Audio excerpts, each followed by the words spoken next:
downshifts and one little bit of acceleration.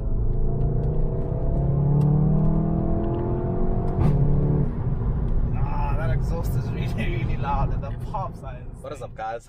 Welcome back to the channel once again. Welcome to a brand new video. Now I'm really buzzing for today because it's another great review, and I'm just excited for it because I just love doing this. So today we're checking out actually another Golf, which is weird because I do a lot of Golfs, I know that, but it is a 7.5R, but not just any standard 7.5R, because this one has the Akrapovic exhaust system, which is the highlight of today's review. So do check out the owner on Instagram. His Instagram is on screen right now, and I really do hope you guys do enjoy this video. And I know the lighting isn't that great, it's a little bit dark, but yeah, we'll get into it. And yeah, let's check out the 7.5R with the Akrapovic exhaust. Enjoy. So guys, you join us in this beautiful location, I guess I should say. There's like beautiful scenery all over with a really nice dam in the background and all, but the car is here looking good in all its glory. So the Mark 7.5R. So for me, this one is still very close to my heart. I know now the Mark 8 has just been released and all, and they've just started hitting the market and all, but I still have a huge soft spot for one of these, and also I'm still accustomed to the looks of the Mark 7.5 GTI and R. Either way, it doesn't matter. But yeah, here it is. This one is not so standard aesthetically, that is to say. It has some different touches to the wheels, the badges, and I think, yeah, the splitters and all. But yeah, we'll get into all of that in detail. But to begin with, you have the typical Mark 7.5 headlights. They're a little bit stretched out, elongated, and they have this little L shape to them. On the 7, they are more of a square shape and all, but this is the facelift, remember, so that's the different touches. So you have some gloss black details around the intakes, around the splitters, the grille and all, just to make it look mean and all. The front bumper is protruding, it's stretched out, it's very deep to add on to that aggression for it to look good. You'll notice the badge on this one is gloss black and darkened in a way. This is an aftermarket touch from the owner, and I think it matches well with the grille and the lower section of the intercooler and all. It also has this little lip spoiler, which is very subtle, but it's a very nice touch and all to the car. So overall, the shape of the intake right here is part of the differences on the Mark 7.5 compared to the 7. And yeah, coming to the side, you have aftermarket rims. These are absolutely huge. Not sure what the size is, but I'm guessing 19, 20 inch. They're about 19, it says it's wearing 19-inch rims. So I think they are JI rims. Never heard of this brand before, but they absolutely look cool. They have this sort of gray titanium finish to them, and they look really cool. One nice touch that the owner did is that it has blue brake calipers. If you know, blue is sort of an R-themed color, more like red is to the GTI, and I don't know why they don't come like this from factory, but this is a very nice touch. There's a little R logo right there, but I don't think it will show properly on the camera, but trust me, it's there. So another nice touch from the owner is this little blue touch on the side R badge, which finishes off so nicely. It works so well on the car. Like I already said, blue is a very R themed color. This one has carbon fiber mirrors. This is a factory option. It's optional from factory. If you want it with the carbon mirrors, you can get them right there. They look absolutely pretty. Overall, the profile of the car looks really good. As you can see, the stance, it's sitting really nice. This one also has some spaces on all 4 wheels, and so the wheels do pop out a little bit of the body, and it's a very nice touch. So let's head around to the back. So coming around to the back, you have the, should I say, iconic or typical Mark 7.5 tail lights with the dynamic turning signals. I think I should turn them on. Hang on a little bit.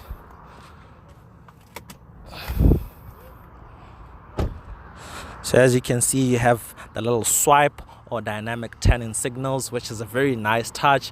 New LEDs to the tail lights for the Mark 7.5, and overall the look is the same as on the 7. It's just the lights and a little bit of shapes here and there on the bumpers and all. But the most important bit about this one is this right here, the Akrapovic titanium exhaust. As you can see, it has the perforations and the little Akrapovic badge on the side, which looks amazing, and really can't wait to hear one of these. I know you guys, a lot of you guys actually requested that I do the 7.5R with the Akrapovic exhaust, and I finally found one, and it is here in all its glory. So overall, that's the general look. I think let's jump right inside to check out the interior. Cameraman, you can go through the passenger side, I'll go on the driver side.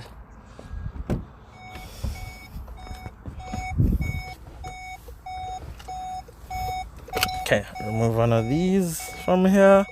But yeah, the interior on the Mark 7.5 are not too different, but it does have some nice touches. The biggest touch is the digital display for the driver.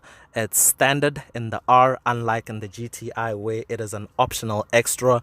It's very nice. I love this, and I'm not gonna bang about with this, but I genuinely prefer this one over the one that you get in the new Mark 8.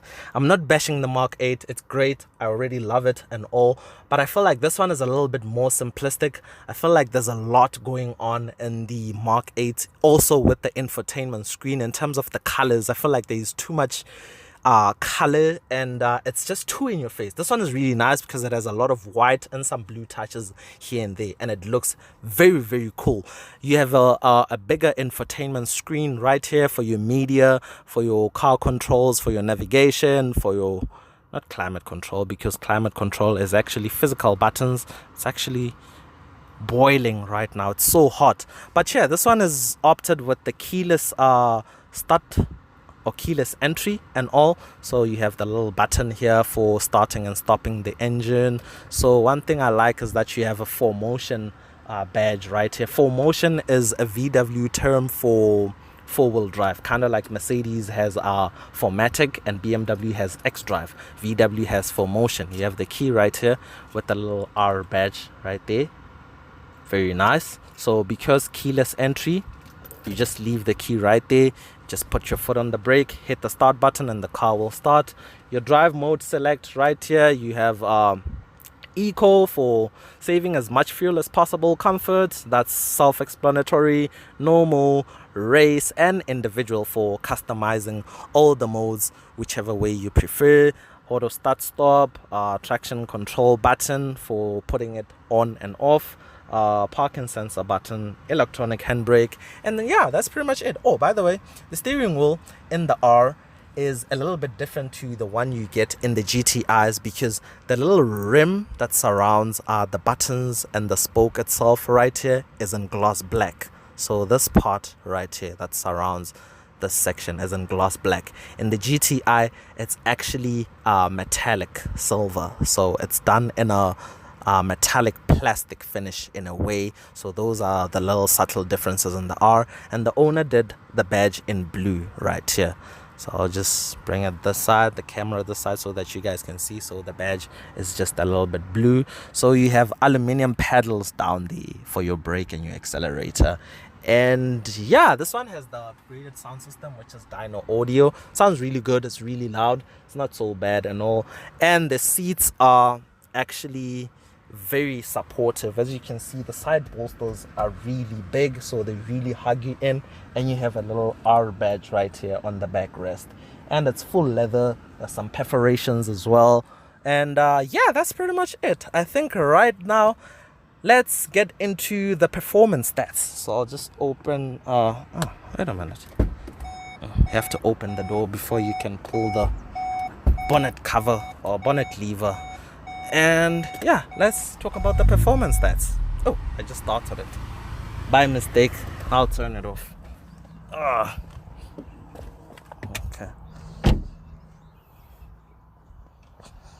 Okay. So, the iconic EA888. So, 2-liter turbo 4-cylinder motor.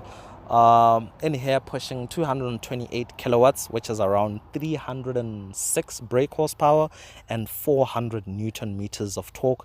The car is all-wheel drive, of course, and all that power is sent through a 7-speed dual clutch transmission. Remember, the GTIs have a 6-speed, the Rs have a 7-speed, and yeah, acceleration times 0 to 100 kilometers an hour in about 4.6 seconds, 4.5 thereabout. Yeah, top speed I think limited to 250 thereabout, and all. You have a little R badge right there, which is very subtle. Oh, one other thing, in the Mark 8 you actually don't have all the badging on the engine cover. So no VW logo, no TSI logo, no R or GTI logo, nothing. It's just plain plastic. And one other thing that really annoys me about the Mark 8 is that it doesn't have this gas strut thingy to hold up the bonnet. It has the traditional manual lever thing that you pull out somewhere here and attach here. Why? No idea. Because the 7s have it and all of them have it, but all of the Mark 8s don't have it. No idea why. But yeah, I think let's get into the driving bit right now and experience how this thing is actually like. So guys, you join me inside the Mark 7.5 R and we're just gonna go for a little drive.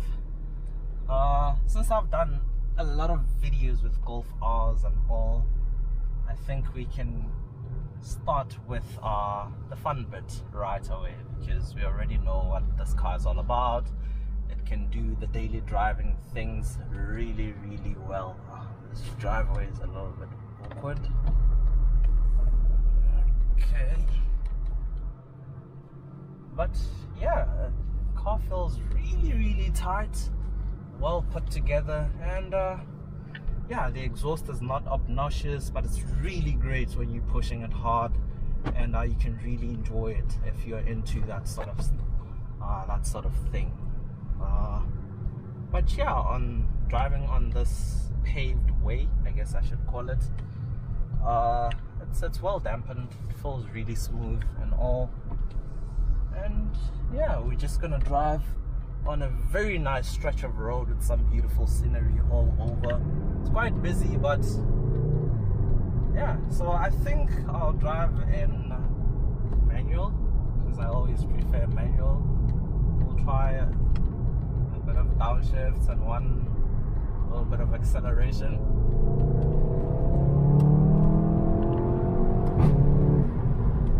That exhaust is really loud and the pops are insane. But yeah, the car feels really solid.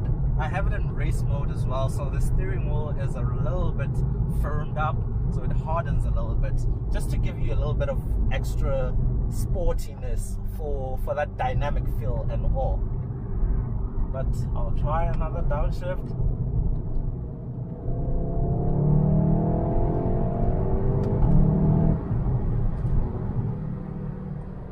Traveling too quickly around here, so there's a lot of wind noise, so it's hard to hear everything properly, and tire noise too. But we'll also record some exterior shots so that you guys can hear the exhaust properly. But yeah, gearbox is very responsive.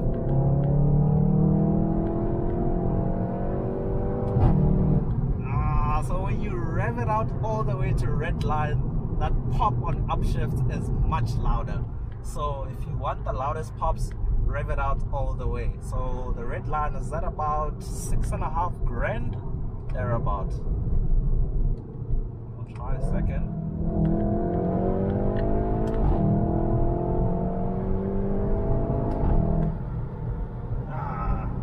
Sounds really great. It sounds amazing. And the thing I said about the digital screen, it looks really good. The resolution is very nice. The Mark 8 is... oh, there are some nice burbles as well. The Mark 8, I feel like there's just a lot going on, but I'm not going to continue with that because this is a Mark 7.5 review.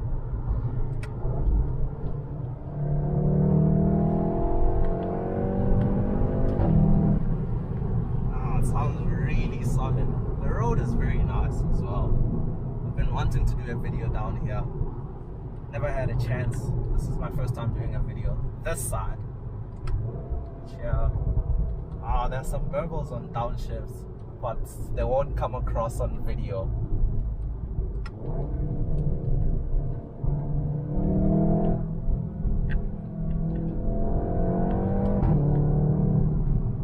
Can also test a little bit of the handling down here.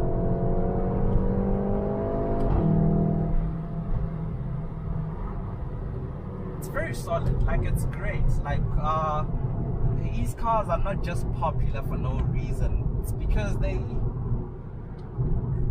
VW gives you this very premium feel and also the thrill side of things at a reasonable price, I guess I should say. So if you have something like this, it's you're well sought after because it's great. You can blend in. Everyone loves these things and they drive so well. They're very quick. You have the security of the all-wheel drive, so it's not gonna kill you or anything like that, provided how you drive, but you always feel secure because of the all-wheel drive system. So yeah, I think it's all up to self-preference. If you do love one of these, you'll be happy with it. If you prefer another brand or something else that drives different, like say BMW M2, because that's rear-wheel drive, so it's a very driving kind of feel or experience, I guess I should say. I'm gonna make a U-turn down here. I think I'll make one at the next one because it's a bit dirty down here. But yeah, you have beautiful scenery around here. The road is very nice. I think, yeah, I've said what I want to say in this video. If you're looking to get one of these, just get it.